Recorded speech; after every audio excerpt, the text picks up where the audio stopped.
Assalamualaikum warahmatullahi wabarakatuh. Welcome back to my channel. Jadi hari ini saya tepatnya lagi berada di Masjid Haji Kecik Lemi.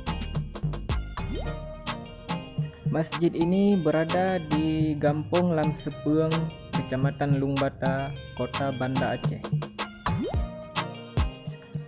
Masjid ini dibangun oleh Bapak Harun Haji Kecik Lemi.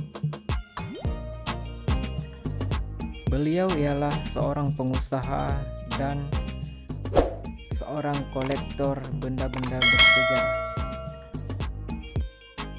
Seperti yang kita lihat, desain Masjid Kecik Lemi ini ialah bernuansa ala Timur Tengah, dengan dipenuhi kaligrafi dan lampu-lampu di dalamnya, membuat Masjid Kecik Lemi ini semakin indah. Masjid yang dibangun sejak tahun 2016 ini mampu menampung 1000 jamaah. Sahabat, beginilah kisah Masjid Kecik Lemi ini. Masjid yang dibangun oleh saudagar kaya dari Aceh.